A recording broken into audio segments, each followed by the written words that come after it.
Donc, vous pouvez aller en Marc 16, s'il vous plaît.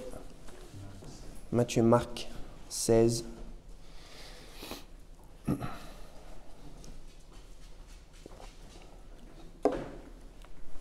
Marc 16, je vais lire la fin du chapitre.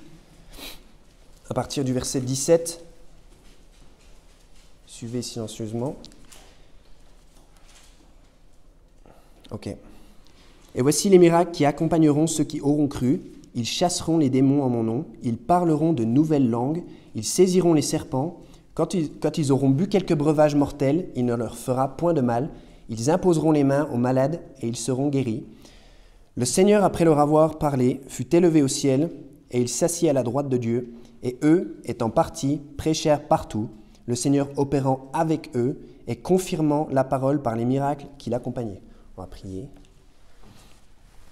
Père, merci pour ta parole. Seigneur, merci pour ce passage que nous, ici, nous croyons qu'il est authentique, qui fait vraiment partie de ta parole, Seigneur, et on va le traiter aujourd'hui. Et je te prie pour que tu puisses bénir ce message et que tu puisses me donner ton Saint-Esprit pour que je puisse édifier mes frères et sœurs ici, et que les gens qui vont entendre ce message aussi sur Internet, qu'ils puissent aussi en tirer quelque chose. Et dans le nom de Jésus, Amen. Ok, alors la partie du passage sur laquelle je voudrais me concentrer, en fait, c'est la fin du verset 17. Donc, il y a marqué « Ils parleront de nouvelles langues ». Donc, le titre de mon message aujourd'hui, c'est « Langue étrangère appliquée ». Langue étrangère appliquée. Et, en fait, j'aimerais parler de ce faux mouvement qui est aberrant et qui est un véritable cancer dans la chrétienté évangélique. C'est le mouvement charismatique. Alors, c'est le premier sermon peut-être une série de sermons que j'aimerais faire sur le mouvement charismatique. Si on me redonne la parole, on verra si tout se passe bien. Parce qu'il y a vraiment tant à dire. C'est vraiment un mouvement qui... C'est pas une bagatelle, ce mouvement. La raison pour laquelle je voudrais prêcher sur plusieurs de leurs fausses doctrines, c'est parce que, en fait, ce mouvement, actuellement, c'est un mouvement qui domine très largement le paysage évangélique dans le monde, en fait. Et il y a entre 500 et 750 millions de gens qui se réclament de ce mouvement. Donc, mouvement charismatique, pentecôtiste, je vais utiliser ces termes de manière interchangeable, en fait. Pentecôtiste, c'est, on va dire, la dénomination, et le mouvement charismatique, c'est plus leur pratique, on va dire. Et donc, avant de parler spécifiquement du parler en langue, voilà, parce que c'est le thème de mon sermon, au passage, le parler en langue, ce n'est pas une expression qui est trouvée dans la Osterwald. C'est une expression qu'on va trouver dans les Bibles qui sont très pentecôtisantes, comme des Bibles comme la Second, la Summer. Ça, c'est leur Bible de choix, en général, le pentecôtiste. Mais dans la Osterwald, on n'a jamais cette expression trouvée. On n'a jamais trouvé parler en langue. On a parlé diverses langues, on a parlé des nouvelles langues, comme on vient de lire, on a parlé des langues étrangères, on a parlé d'une langue inconnue, mais jamais l'expression parler en langue. Okay? Et quand bien même, il y aurait marqué parler en langue, cette doctrine pourrait être quand même prouvée fausse avec un texte qui utilise cette expression. Donc, dans la King James non plus, il n'y a jamais écrit « speaking in tongues » ou quelque chose qui s'approche. C'est toujours parler des langues, parler une langue. Et dans la Bible, je sais pas de ça que je parle aujourd'hui, mais on va le voir dans les mentions que je vais utiliser, c'est que le mot « langue », c'est toujours un langage qui est parlé par des gens, qui est parlé et compris par des gens, ou la langue qu'on a dans la bouche. Voilà, très simplement. Donc, je vais commencer par une remarque générale sur le mouvement pentecôtiste, charismatique, et puis après, je vais être spécifique par rapport au parler en langue et pourquoi c'est faux. Donc, comme j'ai dit, c'est un grand mouvement, et de par mon expérience et les recherches que j'ai faites, ça fait maintenant quelques années que je vis la vie chrétienne, et je suis passé par des églises, pas par des églises, heureusement, mais par une église pentecôtiste. Et en fait, plus je lisais ma Bible, plus j'écoutais de prêches sérieuses, et plus je suis devenu un baptiste, en fait. Parce que plus on lit sa Bible, plus on devient baptiste. Ça, c'est la seule conclusion possible. Et Donc j'ai vu beaucoup de choses dans l'église où j'étais, et à travers les recherches que j'ai faites et ma propre expérience, je peux, comment dire, le mouvement charismatique, je le tiens responsable en grande partie du bazar et du chaos qui règne dans le monde évangélique aujourd'hui. On peut attribuer tellement de choses non bibliques au mouvement charismatique, c'est hallucinant. On va le voir aujourd'hui, par exemple, une théologie complètement fausse. Complètement fausse. Ils ont une façon de louer Dieu on ne peut plus superficielle et niaise. Je regrette de le dire. Je cherche pas à offenser les gens. Je dis juste la vérité. Et il y a, au sein même du mouvement pentecôtiste, il y a un mouvement qui nie la Trinité. Donc c'est un mouvement qui prend beaucoup d'ampleur. Et c'est un mouvement unitariste en fait, qui enseigne un certain modalisme, comme quoi Jésus est le Père. Il n'y a pas de Trinité en fait. Et avec ça, il y a un faux baptême, et ça, je l'ai vu de mes propres yeux. On baptise au nom de Jésus seul. En fait, j'ai assisté à un baptême un jour dans une église pentecôtiste, et ils ont baptisé le gars, ils l'ont mis sous l'eau, au nom de Jésus seul. Et personne n'a rien dit. Personne n'a relevé. Donc voilà, et là, ça c'est de l'hérésie damnable. En fait, nier la Trinité, c'est pas quelque chose sur lequel on peut négocier, en fait. Si on n'accepte pas la nature de Dieu, là on a un réel problème en fait. Et si on ne croit pas à la Trinité, on ne peut pas être sauvé. Ce que aussi on peut attribuer au mouvement charismatique, c'est l'orgueil, énormément d'orgueil. Il y a énormément d'orgueil et orgueil au sens égo du thème, vraiment. C'est des gens qui sont très arrogants, qui se sentent souvent plus spirituels que les autres.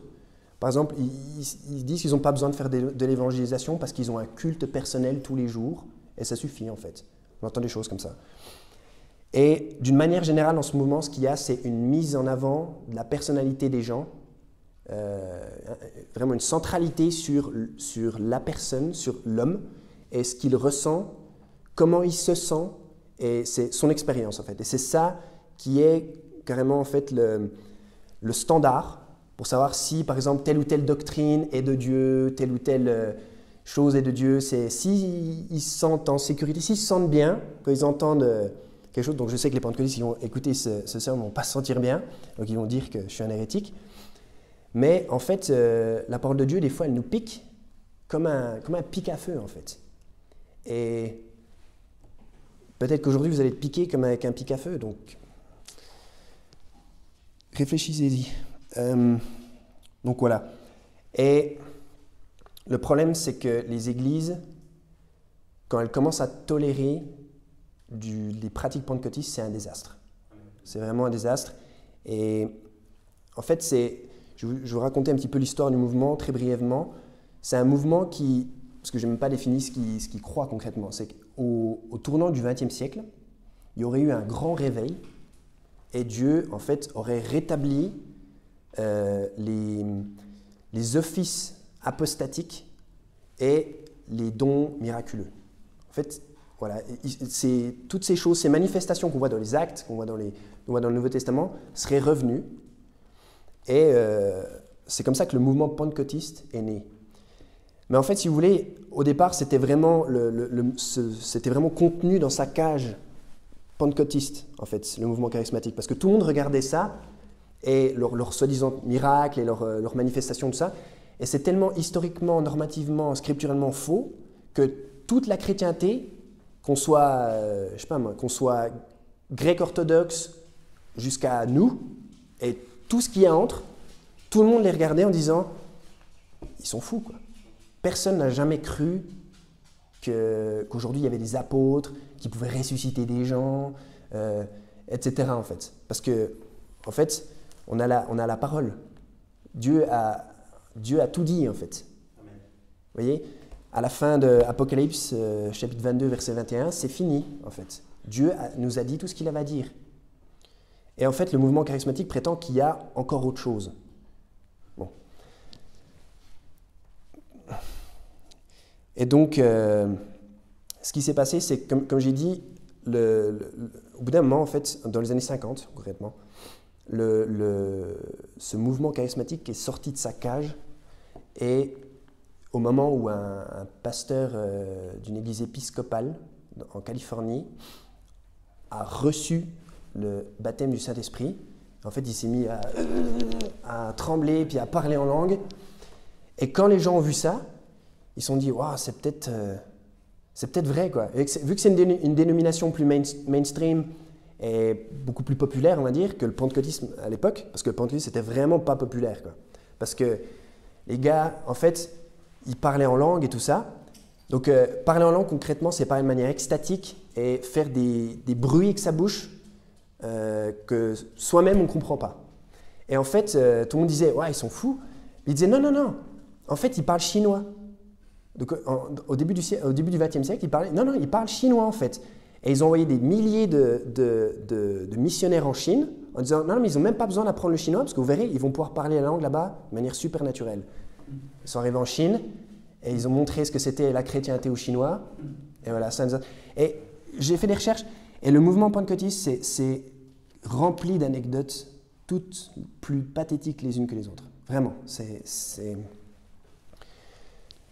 Et donc, voilà, ça a quand même pris de l'ampleur dès que ce pasteur s'est mis à trembler partout. Et puis après, du coup, voilà, sa congrégation a commencé à tolérer ça et d'autres ont vu ça. Et vu que c'est les anglicans, ça s'est propagé chez les protestants et le reste, voilà. Et on en est là aujourd'hui, quoi. Je suis obligé de prêcher là-dessus. Et donc, comme j'ai dit, en fait, c'est un mouvement qui contamine même les églises, par exemple, baptistes. J'étais en France dans une église baptiste, et alors que c'est marrant parce qu'il y a une ADD de l'autre côté de la rue, bien plus grande, où on ne fait pas les choses que font les baptistes qui embêtent les pentecôtistes. Mais ils vont pas. Ils doivent aller dans une église baptiste pour imposer leur façon de faire. Et en fait, petit à petit, ce qui se passe, c'est que quand c'est une église morte, elle se fait attaquer, puis c'est comme un cancer. Et petit à petit, il n'y avait déjà pas d'évangélisation, mais les choses s'empirent. On va varier les recueils, on va arrêter de chanter juste « À toi la gloire », on va se mettre debout, puis après on va lever les mains, puis après on va danser un peu, et puis après on va amener une batterie, puis après on va amener une guitare électrique, et puis après on va faire… la louange va durer de plus en plus longtemps, vous voyez ? Et c'est un désastre en fait, parce que c'est un mouvement, il faut savoir, je parlais d'orgueil tout à l'heure, c'est un mouvement qui exige d'être toléré et d'être accepté dans les églises et qui s'impose par la force. Et ce qui est vraiment dramatique, c'est que ce mouvement, malheureusement, ça me met vraiment hors de moi, ça a redéfini en fait l'image du monde évangélique dans la tête des gens. Et même moi, je me méfiais. J'avais plus confiance en l'Église catholique quand j'ai été sauvé. Je ne vais pas en parler de ça, mais je savais pas. En fait, j'ignorais le monde évangélique. Je savais qu'il y avait des protestants, mais je me disais ça, c'est dans le nord de l'Europe et en Allemagne, pas vers chez moi. Donc, je suis allé à l'Église catholique. Bon, j'ai pas pu rester bien longtemps parce que j'y croyais pas, mais je connaissais un petit peu les églises évangéliques. Mais pour moi, les évangéliques, c'était les compilations que j'avais vues sur YouTube avec les gens qui se roulent par terre et qui hurlent et c'est le cirque Pinder, quoi. Tu vois ? Et moi, je me méfiais, quoi. Je me méfiais. J'étais là, pour moi, ça, c'est de la folie, quoi.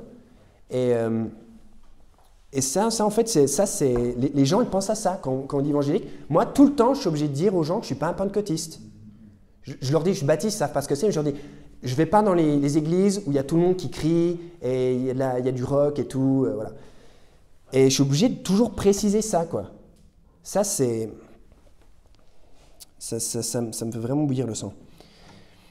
Et c'est très destructeur, ce mouvement pour les gens, parce qu'en fait, c'est un mouvement qui promet des guérisons, des conversions, qui promet littéralement monts et miracles.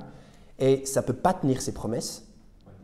Et du coup, les gens qui entrent dans ce mouvement ne cherchant pas la vérité, mais cherchant justement un Jésus qui fait du bien, la porte ouverte de Mulhouse et toutes ces bêtises. Les gens qui vont là-dedans, en fait, on leur promet des choses et ça ne se passe pas. Et en fait, la personne, leur proche va mourir du cancer, il n'y aura pas de guérison miraculeuse. Et les gens, en fait, sortent de ce mouvement-là et ils ont vraiment beaucoup d'amertume, en fait, envers la chrétienté. Parce qu'après, c'est toujours Jésus sur qui on met la faute. Vous voyez, parce qu'ils promettent des choses. Après, ils disent aux gens, « Ouais, mais vous n'avez pas assez de foi. » Puis les gens, en fait, ils se disent, « Ah ben, qu'est-ce que c'est que ce Dieu, quoi ?»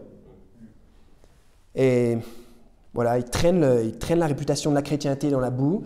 Ils promettent des choses à des gens qui ne se passent pas. Et du coup, c'est Jésus et sa réputation qui en pâtit. Et la vraie chrétienté. Et moi, j'ai été vraiment très méfiant à l'égard des églises. Et je suis allé dans une église pentecôtiste. Et puis, voilà, quoi, c'était le bazar que j'imaginais. Et voilà, j'ai pas été déçu, on va dire.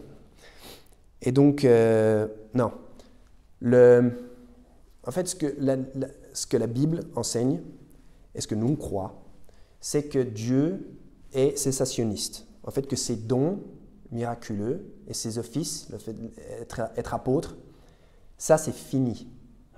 C'est fini. Aujourd'hui, on a quelque chose de mieux que l'apôtre Paul en chair et en os avec nous. On a la parole de Dieu. On l'a en entière avec nous. On peut l'avoir comme ça, dans toutes les langues qu'on veut. Et c'est bien plus sûr que ce qui se passe dans les actes ou dans cette ambiance-là, en fait. Nous, on a la parole maintenant. Donc, voilà, pour mettre le contexte.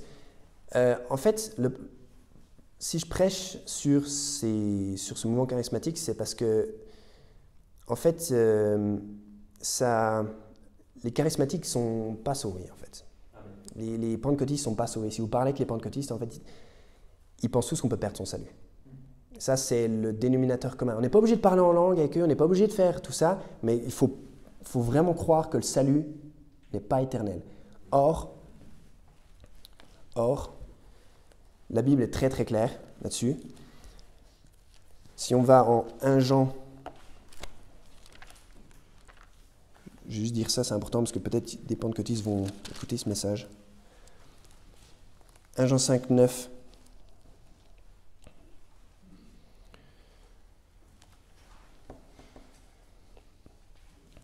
Si nous recevons le témoignage des hommes, le témoignage de Dieu est d'un plus grand poids. Or, c'est là le témoignage que Dieu a rendu de son Fils. Celui qui croit au Fils de Dieu a le témoignage de Dieu en lui-même. Celui qui ne croit point Dieu le fait menteur, puisqu'il n'a pas cru au témoignage que Dieu a rendu de son Fils. Et voici le témoignage, c'est que Dieu nous a donné la vie éternelle, et cette vie est dans son Fils.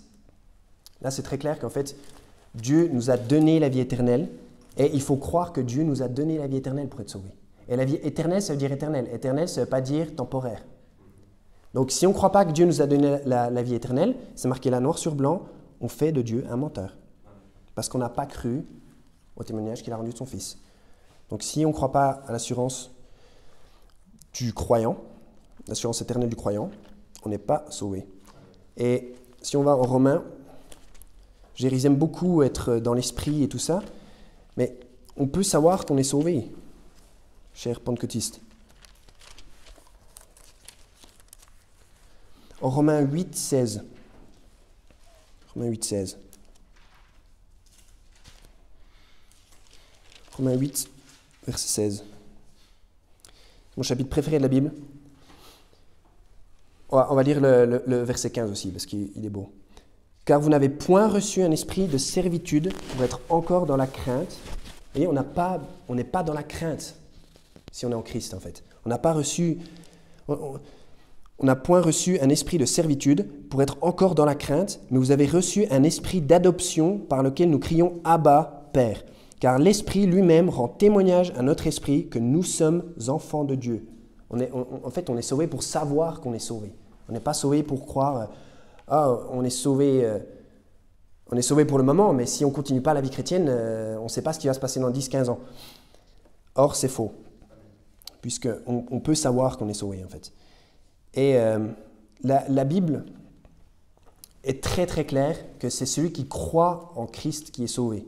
Donc, si on va en Actes 16, on ne va pas lire ça, mais que faut-il que je fasse pour être sauvé? Il dit crois au Seigneur Jésus-Christ et tu seras sauvé. Vous voyez, il y a deux types de gens sur terre. Il y a ceux qui croient et il y a ceux qui font de Dieu un menteur. Et ceux qui croient, ils ont la vie éternelle, ils la reçoivent comme un don et ils savent, parce que l'Esprit de Dieu témoigne avec notre esprit que nous avons la vie éternelle. Donc la distinction se fait avec la croyance. Si on n'est pas sauvé ou sauvé, c'est par la croyance. Et je veux dire, qu'est-ce qu'on a chanté là, il y a quelques minutes là? On a chanté « Tel que je suis, sans rien à moi, sinon ton sang versé pour moi ». Qu'est-ce que j'aime cette chanson? Donc, ok. Donc, Marc 16.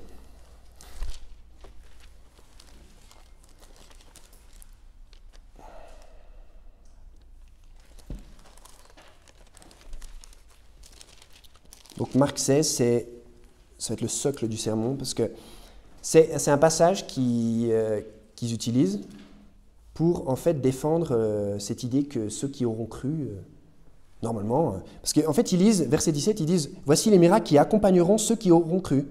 Donc il y a toute une liste de choses que normalement ceux qui auront cru vont faire. Et donc en fait ils disent « Voilà, vous voyez, si on a vraiment cru, on va être capable de faire ça ». Or, en fait, ce qui est marrant avec les pentecôtistes, c'est qu'ils peuvent tous parler en langue, donc ils peuvent tous faire des bruits avec leur bouche, parce que ça, en fait, c'est facile de faire semblant comme ça. Vous voyez? Mais normalement, en fait, si on allait dans leur sens, et le texte n'enseigne pas ça, mais si on allait dans leur sens, en fait, non seulement ils devraient être capables de parler des langues, enfin de nouvelles langues, de manière miraculeusement, mais ils devraient être capables de chasser des démons. Bon, ça, j'ai déjà entendu qu'il y en a qui prétendent le faire, mais ils devraient pouvoir saisir des serpents, ils devraient pouvoir boire des breuvages mortels et pas mourir, et puis guérir des malades. Donc en fait, moi, j'ai beaucoup vu les pentecôtistes avoir comme des chocs épileptiques, mais ce que j'aimerais bien voir, en fait, j'aimerais bien voir, je ne sais pas moi, et ne le faites pas, si vous entendez, je décline toute responsabilité, mais pourquoi est-ce que vous ne buvez pas, par exemple, un verre de liquide de refroidissement pour moteur? Et puis après, vous passez une bonne journée. Vous voyez? Ou alors pourquoi, encore plus utile, ne faites pas ça. Pourquoi est-ce que je ne vois pas tous les pentecôtistes aller dans un hôpital et puis soigner les gens qui ont la mucoviscidose? Ça, ce serait sympa. Ce serait sympa à faire. Mais vous savez pourquoi ils ne le font pas? Parce qu'ils ne peuvent pas le faire. Parce qu'en fait, leur mouvement, c'est une charlatanerie, en fait. Et ce n'est pas du tout ce que le texte enseigne, en fait. Là, le Seigneur Jésus, là, c'est quand même ses derniers mots après sa mort. On parle souvent des dernières paroles de quelqu'un avant sa mort. Là, c'est les dernières paroles de quelqu'un après sa mort. Okay? Donc, c'est très, très important. Et là, il parle à qui? Il parle à ses amis, il parle à ses disciples. Il parle à ses disciples qu'il va envoyer. Il les envoie, en fait. Il leur dit « Allez par tout le monde, verset 15, prêchez l'évangile à toute créature. » Et là, en fait, Jésus, il est ressuscité, il faut aller répandre la nouvelle. Donc, en fait, le Seigneur va équiper les apôtres, en fait, avec certains dons pour que ça puisse confirmer la parole qu'ils vont prêcher. En fait, là, le Seigneur s'en va, il va ascendre, et en fait, Dieu veut que le Nouveau Testament commence là, en fait. Et c'est quoi après Marc? Après Marc 16, c'est quoi? Dites pas Luc. C'est quoi après Marc? C'est les actes. Vous voyez? Là, il faut répandre la nouvelle, en fait. Il faut aller prêcher à tout le monde que le Christ est ressuscité. Et donc, on voit que ces miracles, en fait, se produisent dans Actes. On voit, par exemple, parler des langues. On va le voir tout de suite en Acte 2. Ça a eu lieu, en fait, toute cette prophétie de Jésus, là, s'accomplit dans les semaines, les mois, les années à venir. On voit plein de guérisons dans les actes. On voit même que en acte 28, Paul est mordu par un serpent et il n'est pas mort. Et voilà, il y a plein d'exorcismes qui ont lieu, plein de... Voilà. de délivrance de démoniaques qui ont lieu aussi dans les actes. Donc on voit que tout ça, c'est accompli juste après. Et surtout, au verset 20, c'est là qu'il faut bien lire.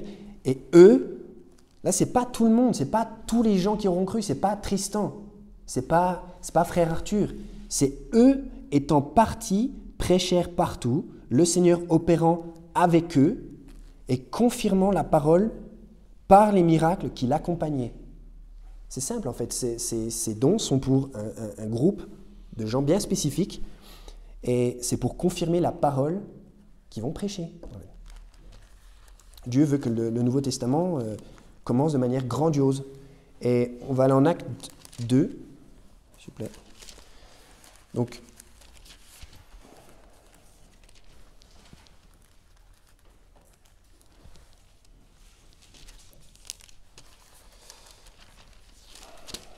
acte 2, le chapitre sur la Pentecôte. Il s'appelle les Pentecôtistes, et en fait, il s'appelle les Pentecôtistes à cause du jour de la Pentecôte. Donc au verset 1, on lit « Le jour de la Pentecôte étant arrivé, ils étaient tous d'un accord dans un même lieu. Alors il vint tout à coup du ciel un bruit comme celui d'un vent qui souffle avec impétuosité, et il remplit toute la maison où ils étaient assis. Et il leur apparut des langues séparées comme de feu, qui se posèrent sur chacun d'eux. » Ok. Donc, là, il y a 120 personnes, on dit au chapitre 1. Donc, au passage, il n'y a que 120 personnes.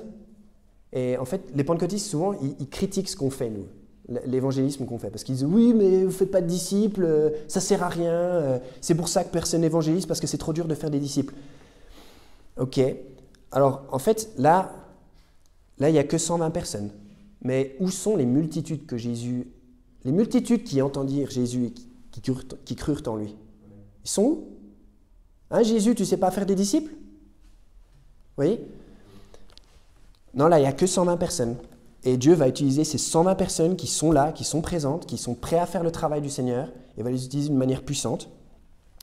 Et donc, là, ils sont tous rassemblés, et donc ils sont tous dans un même lieu, et il y a un grand vent qui souffle, il y a quelque chose d'un peu supernaturel qui se passe, et ils se mettent à parler des langues séparées comme de feu qui se posèrent sur chacun d'eux. Et c'est là, ils s'appuient là-dessus, ils sont là, ah voilà, des langues comme de feu, ça y est, c'est comme quand nous on fait c'est ça, en fait, c'est des langues de feu. En fait, non, c'est des langues séparées comme de feu. En fait, comment dire? En fait, quand on parle des langues étrangères, en fait, des langues, là, c'est par rapport à la position de la langue. En fait, il y a des langues qui utilisent une position dans la. Enfin, par exemple, en français, on n'utilise pas la langue. Là, je parle de l'organe dans la bouche. On n'utilise pas de la même manière que quand on parle anglais. Par exemple, il y a une consonne, il y a un son qu'on fait en anglais qu'on n'a pas en français. C'est le TH, okay, le son TH. Donc quand on fait ce son, en fait, la langue, elle sort un peu. On la place sous les incisives et elle sort un petit peu. Voyez? Et il y a plein d'autres langues comme ça. Si Kirsten était là, elle pourrait confirmer ça. En danois, il y a aussi il se trouve que je parle un petit peu danois.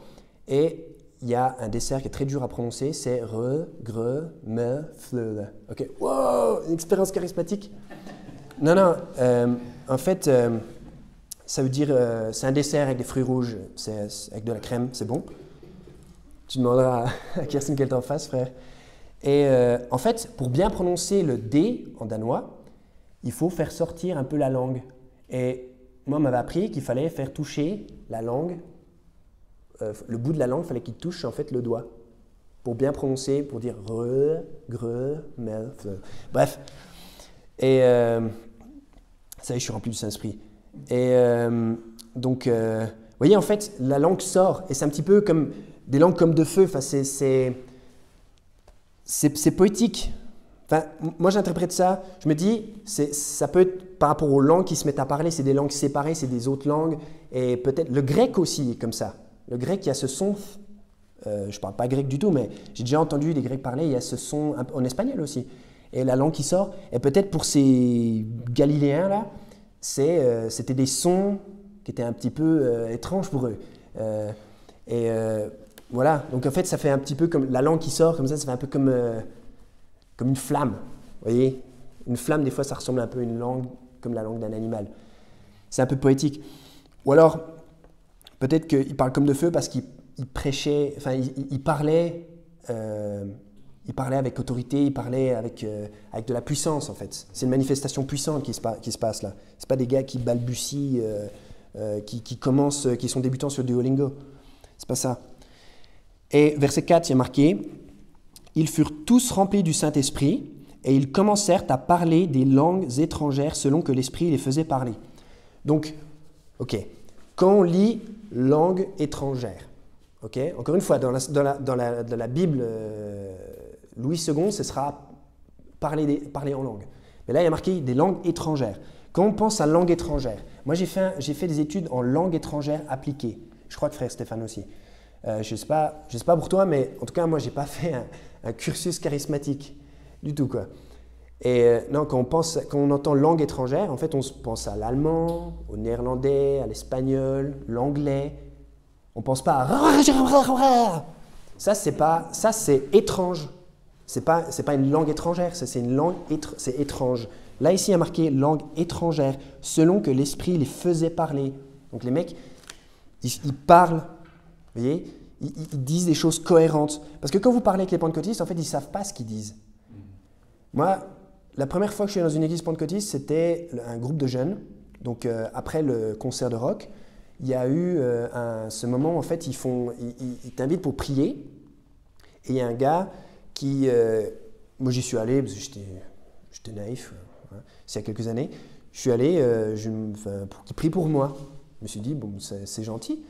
Et j'y vais, et il pose sa main sur moi, et il se met à parler en charabia. Et là, je me dis, waouh, il parle latin. Je me suis dit, il parle latin. Et dans ma tête, je me suis dit, l'Église catholique m'a rattrapé. Et puis après, donc, il fait ça pendant 1 minute, ou quelque chose comme ça. Et après, je lui dis, waouh, tu parles latin, mec? Puis il me fait non. Puis je fais, mais t'as dit quoi, là? Puis il fait, c'était quoi? C'était quelle langue? Tu parles quelle langue? Il fait, ça, c'est pas une langue qui existe, c'est une langue céleste. Je fais, ok, mais t'as dit quoi? Je fais, t'as dit quoi? Puis il me fait, je sais pas. Il n'y a que Dieu qui sait.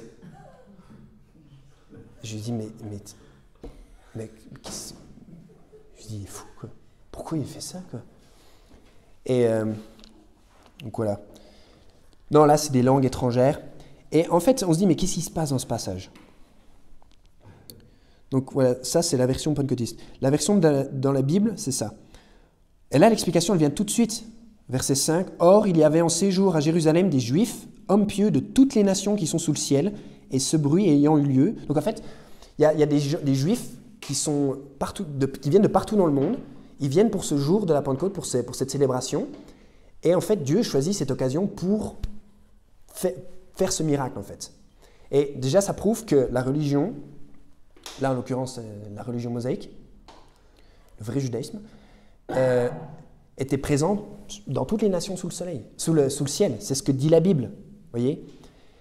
Et donc en fait, ces Juifs, ils viennent en pèlerinage à Jérusalem pour entendre, pour célébrer. Et c'est le moment pour eux d'entendre l'Évangile. Et et ce bruit ayant eu lieu, il s'assembla une multitude qui fut confondue de ce que chacun les entendait parler dans sa propre langue. Donc là, le miracle, c'est que, en fait déjà, ce qui se passe, c'est qu'ils les entendent parler. C'était pas comme moi, où le gars, il parlait quelque chose que je ne comprenais pas. Là, ils entendent quelque chose et ils comprennent ce qu'ils entendent, en fait. Et c'est ça qui est miraculeux. Et ils sont d'ailleurs dans l'admiration. Ils en étaient tous hors d'eux-mêmes, et dans l'admiration, se disant les uns les autres, ces gens-là qui parlent, ne sont-ils pas tous galiléens? Parce qu'en fait, ils ne s'attendaient pas à ce que des locaux parlent ces dialectes lointains. Enfin, il y avait toutes les nations sous le ciel. Donc ça se trouve, il y avait peut-être des langues vraiment, des langues comme des langues de feu, quoi, du style des ancêtres des langues germaniques ou des trucs pour des gens de la Méditerranée vraiment barbares et vraiment improbables. Et donc, en fait, ces juifs-là, ils entendent donc, tous ces gens parler dans leur langue, tous ces locaux. Ils disent, comment donc les entendons-nous, chacun dans la propre langue du pays où nous sommes nés, donc dans leur langue maternelle. Après, ils nous donnent une liste de langues. Donc, il y a Parthes, Mèdes, Élamites et ceux qui habitent, enfin, c'est là d'où ils viennent, en fait. Ceux qui habitent dans la Mésopotamie, la Judée, la Cappadoce, le Pont et l'Asie, la Phrygie, la Pamphylie, l'Égypte et les quartiers de la Libye, qui est près de Cyrène, et les étrangers romains, juifs et prosélytes crétois et arabes, nous les entendons parler en nos langues des merveilles de Dieu. Donc c'est des langues qui existent déjà. C'est des langues qui n'existent plus, sûrement, qui ont fusionné, qui sont devenues d'autres langues, mais c'est des langues que des gens parlaient. Et ils entendent, en fait, ils entendent quoi? Le but ici, c'est que des gens soient sauvés, en fait. Parce qu'ils entendent parler des merveilles de Dieu. Et on est au début des actes, de quelle merveille il s'agit, en fait? Il s'agit de la résurrection du Christ, en fait. Il s'agit de l'Évangile. Ces gens-là, en fait, Dieu permet qu'ils entendent l'Évangile dans leur langue maternelle. Après, ils vont retourner chez eux et ils auront un témoignage vraiment puissant. Ils auront... Je ne sais pas comment expliquer, ça doit être tellement émouvant en fait d'être eux et d'être loin de chez soi et d'entendre l'évangile, déjà cette merveille, et de l'entendre dans sa propre langue. C'est inattendu et c'est merveilleux en fait. Et c'est un passage merveilleux. Et donc le but c'est que des gens soient sauvés en fait. C'est pas que des gens aient une espèce d'expérience où tout le monde est hors de soi et extatique et tout ça quoi. Non. Et ça, c'est ce que pensent les gens qui regardent, en fait. Ils pensent même qu'ils ont bu, en fait. Ils disent, ouais, ils sont bourrés. Et donc voilà, la nouvelle se répand, Jésus est ressuscité. C'est ça, en fait, qui est central dans ce passage. Et on peut aller en Acte 10. Acte 10, il y a un bref passage où là, il se passe... Là, en fait, ce coup-ci, c'est des gentils. C'est les gentils en fait qui reçoivent aussi ce don, qui se mettent aussi à parler en d'autres langues. Verset 45, « Et tous les fidèles circoncis qui étaient venus avec Pierre furent étonnés de ce que le don du Saint-Esprit était aussi répandu sur les gentils, car ils les entendaient parler diverses langues et glorifier Dieu. » Encore une fois, voilà. Ce coup-ci, c'est pas que pour les Juifs, c'est aussi pour les gentils. Et ils se mettent à parler, ils se mettent à évangéliser, à prêcher l'Évangile dans des langues qu'ils ne connaissaient pas, par l'action du Saint-Esprit, confirmant la parole qui les accompagnait. Donc, là, c'est un miracle pour les Juifs, en fait. Acte 19.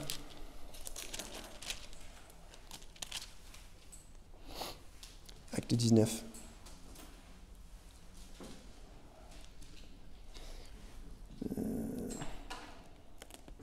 Encore une fois, encore une mention de ça. Paul prêche, et après que Paul, alors verset 6, après que Paul leur ait imposé les mains, aux gens qui ont écouté la prédication, le Saint-Esprit descendit sur eux, et ils parlaient diverses langues et prophétisaient. Encore une fois, ils parlent des langues, et ils parlent diverses langues, et qu'est-ce qu'ils font?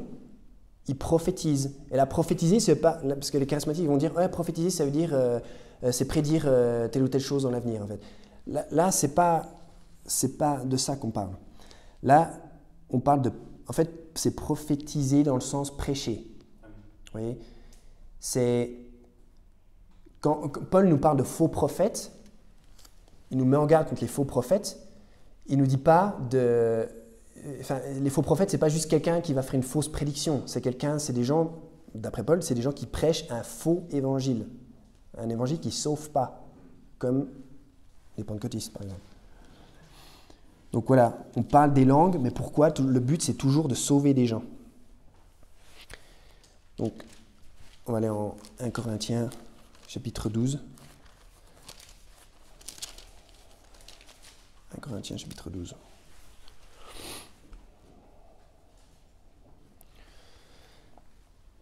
Donc, ça c'est Corinthiens 1 Corinthiens chapitre 12, c'est un passage sur les dons, la diversité des dons. Donc, il y a une diversité de dons, mais il y a un seul Dieu, en fait. Et tout le monde n'a pas tous les dons. Il y a des gens qui ont des dons pour les langues, il y en a qui n'ont pas ces dons-là, en fait. Ici, tout le monde parle anglais, et tout le monde parle des langues étrangères, et je trouve que c'est super d'être dans une congrégation où il y a autant de gens qui sont doués, qui ont vraiment cette capacité de parler de manière efficace dans des langues étrangères. On a des gens qui parlent espagnol, c'est super. Enfin, je veux dire, ici à Genève, quand on est dans la rue, en fait, une personne sur, je sais pas, une personne sur 5, c'est une personne qui ne parle pas français. Donc, il faut être capable de prêcher au moins en anglais. Donc, je suis vraiment reconnaissant d'être parmi vous. Donc, attendez, j'ai perdu mon endroit. Et à la fin, au chapitre 28, au verset 28, pardon, verset 29, il y a marqué « Tous sont-ils apôtres? Tous sont-ils prophètes? Tous sont-ils docteurs ?» Et la réponse à cette question, c'est non. Tous opèrent-ils des miracles? Non. Tous ont-ils le don de guérir? Non. Tous parlent-ils des langues? Non. Tous interprètent-ils? Non. Après, il nous dit « Or, désirez avec ardeur les dons les meilleurs, et je vais vous montrer une voie encore plus excellente. » Paul privilégie le don de prophétiser. Pour lui, c'est ça qui est vraiment important. C'est bien d'avoir le don des langues, mais il dit que prophétiser, c'est-à-dire de prêcher, c'est ça qui est central. Parce que parler des langues, si on ne prêche pas la parole de Dieu, en fait, virtuellement, ça ne sert à rien. Donc, si après on va alors juste après au chapitre 13, au début il y a marqué « Quand je parlerai des langues des hommes, même des anges, si je n'ai point la charité, je suis comme l'airain qui résonne ou comme une cymbale qui retentit. » Et là, en fait, les pentecôtistes, ils prennent ce passage, ils disent, voilà, en fait, ce n'est pas les langues des hommes, on parle aussi les langues des anges. Et les langues des anges, c'est et tous ces trucs. Et en fait, c'est simplement pas vrai, en fait, parce que les anges, ils parlent les mêmes langues que nous, dans la Bible en tout cas. Je ne sais pas quels anges ils rencontrent, mais en tout cas, les anges de la Bible, ils parlent les mêmes langues que nous. Quand il y a des anges qui se présentent à Lot, dans la Genèse, ils communiquent dans une langue et ils se comprennent parfaitement. Et personne n'est en train de rouler par terre. Enfin, c'est plus, à mon avis, les habitants de Sodome et Gomorrhe qui feraient ça. Mais Lot et les anges, ils ont l'air d'être bien. Voilà, Lot les ramène chez lui. Et voilà. Et apparemment, ils communiquent dans une langue, celle de Lot. Et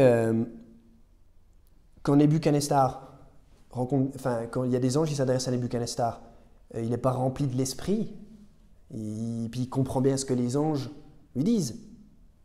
Vous voyez? Donc les anges et les hommes parlent les mêmes langues, en fait.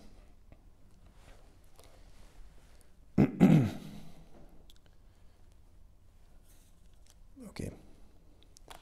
Au verset 8, Paul nous dit « La charité, l'amour, ne périt jamais.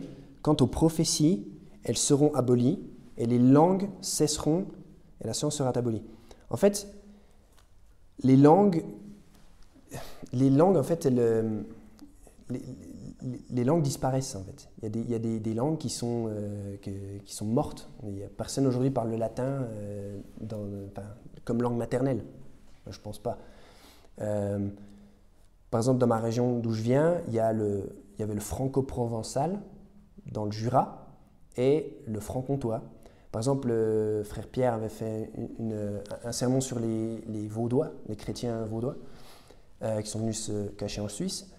En fait, eux, ils parlaient une langue qui s'appelle le franco-provençal et ils avaient le Nouveau Testament traduit dans leur langue, dans leur dialecte.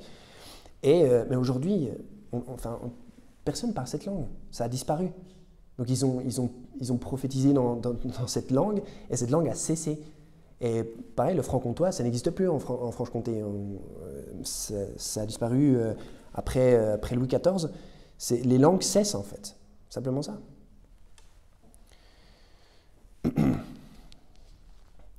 Donc après, Paul nous dit, étudiez-vous, au chapitre 14,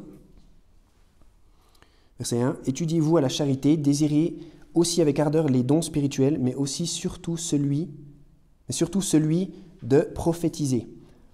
Car celui qui parle une langue inconnue ne parle pas aux hommes, mais à Dieu, puisque personne ne l'entend, et qu'il prononce des mystères en son esprit. Ok, donc voilà, une langue inconnue. En fait, quand on parle une langue inconnue, pourquoi il y a marqué inconnu en fait? Lui, il parle une langue inconnue. Inconnue pour celui qui l'entend. En fait. C'est comme si là, je me mettais à prêcher en danois. Je dirais des mystères pour vous. Dieu comprend le danois, pas de souci. Mais si je n'interprète pas ce que je dis, en fait, ça ne sert à rien. C'est pas ça prêcher, en fait. Et donc, en fait, Dieu nous demande d'édifier l'assemblée en prophétisant. Donc, celui qui prophétise, verset 3, édifie, exhorte et console les hommes par ses paroles. Celui qui parle une langue s'édifie lui-même, mais celui qui prophétise édifie l'Église. Vous voyez ? Il faut parler une langue. Enfin, c'est presque énervant parce que c'est des choses tellement basiques. En fait, là, je parle une langue que vous comprenez. En fait, je m'efforce de dire des choses pour qu'on se comprenne. Et en fait, Paul, qui parle plein de langues, parce que c'était un homme très éduqué, il a appris avec son gourou Gamaliel, et il connaissait bien les Écritures. Et puis, dans cette partie du monde, c'est très probable que la plupart des gens étaient bilingues, trilingues. Je veux dire, il écrit à des gens en Grèce, il écrit à des Romains, il est citoyen romain. Le gars, il parle sûrement le latin, le grec, ces dialectes de Jérusalem. Enfin, c'est pas rare dans le monde que des gens parlent plusieurs langues, en fait. La Bible nous parle simplement du fait que quand on est dans une congrégation où il y a des gens qui parlent plein de langues différentes, on parle une langue que tout le monde comprend. Okay ? Et si ce n'est pas le cas, on va le voir après, il faut interpréter. Simplement ça, j'étais dans une église en Belgique où il y avait un Belge qui ne parlait pas anglais. Et en fait, il prêchait en néerlandais et il y avait un gars à côté qui transmettait en anglais. Voilà, vous avez déjà été dans des cultes comme ça, je pense. Enfin, tout le monde. Donc voilà. Parce qu'autrement, le gars, il parle en néerlandais, il parle en néerlandais, et puis dans la congrégation, personne ne comprenait, parce que c'était une église où il y avait des expats. Personne parlait néerlandais, en fait. Voilà. Et donc il faut parler une langue que tout le monde comprend. Voilà, c'est ce qui est dit après. Verset 5. « Car celui qui prophétise est plus grand que celui qui parle des langues, à moins qu'il ne les interprète, afin que l'Église en reçoive l'édification. » Donc voilà. Après, il continue. Après, il compare le fait de parler une langue que personne ne comprend à un instrument qui sonne de manière... juste des notes, des instruments qui sonnent tout seuls et qui ne donnent rien, en fait, parce qu'il n'y a aucune cohérence. Et voilà, bon, on va passer. Donc après, le passage... Alors, déjà au verset 10, il y a marqué « Combien, par exemple, par toujours des langues, n'y a-t-il pas de sorte de mots dans le monde? Et y en a-t-il aucun qui ne signifie quelque chose pour quelqu'un ?» En fait, là, Paul il dit qu'il n'y a pas de langue qui n'a aucune signification, en fait. Ça n'existe pas une langue. Autrement, ce n'est pas une langue. Forcément, une langue, elle est comprise par quelqu'un quelque part. Okay ? Et ça n'existe pas une langue que soi-même on ne comprend pas et que seul Dieu comprend. Non. Ça n'existe pas en fait. C'est ce que dit la Bible. Si donc, verset 11, « Si donc je ne sais ce que ces mots signifient, je serai un barbare pour celui qui parle, et celui qui parlera sera un barbare pour moi. » Si on ne se comprend pas, voilà. « Ainsi, puisque vous désirez avec ardeur... » Attendez, on va passer...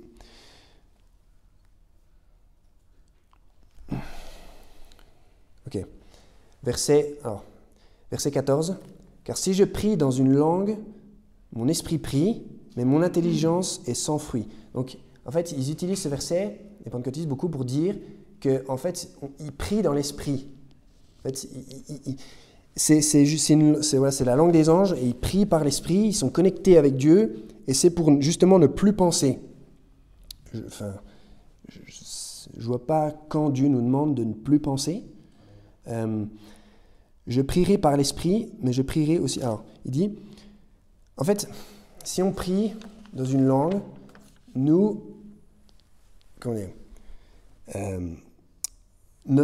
si je prie dans une langue que vous ne comprenez pas, mon intelligence, je suis en train d'essayer de faire des phrases dans ma tête cohérentes, j'essaie de parler à Dieu, mais mon intelligence, ce qui se passe dans ma tête, si je me mets à parler en danois, ce qui se passe dans ma tête, en fait, est sans fruit. Mon intelligence est sans fruit. Et c'est tout ce que ça dit, en fait. C'est pas un passage incroyable. Parce que vous ne comprenez pas ce que je dis. Donc, qu'y a-t-il donc à faire? Je prierai par l'esprit, mais je prierai aussi par l'intelligence. Et je chanterai par l'esprit, et je chanterai aussi par l'intelligence. Autrement, si tu bénis en esprit, comment celui qui tient la place d'un ignorant répondra-t-il l'Amen à ton action de grâce puisqu'il ne sait pas ce que tu dis? Donc déjà là, ce qui a marqué, c'est que ça prouve, verset 16, comment celui qui tient la place d'un ignorant répondra-t-il l'Amen? En fait, la personne, elle est ignorante. Ça veut dire qu'elle peut éventuellement apprendre et ne plus être ignorante. Donc ça veut dire que ce n'est pas forcément nécessairement une manifestation supernaturelle, que seul... C'est pas forcément un don, en fait. On peut s'éduquer, en fait. On peut apprendre des langues. Je pense que vous êtes capable de comprendre ça. Et donc, en fait, l'idée, c'est simplement de prêcher d'une manière que tout le monde comprenne. C'est simplement ça que... Et voilà, à la fin du chapitre, on va en finir avec ça. En fait, Paul nous dit que toute chose soit faite, que toute chose se fasse avec bienséance et avec ordre. Or, ce n'est pas ce qu'on voit dans les églises pentecôtistes. On voit ni bienséance ni ordre. On voit le cirque, en fait. On voit le chaos. Et quand des gens voient ça, comme je dis tout à l'heure, c'est désastreux parce que des gens comme moi pensaient que le monde évangélique, c'est ça, en fait. Des gens qui crient, qui roulent par terre. Et, alors qu'en fait, non, simplement le don des langues existe aujourd'hui. Voilà, il y a des gens qui sont doués pour les langues. Je suis dans une salle avec des gens qui sont doués pour les langues, Dieu merci.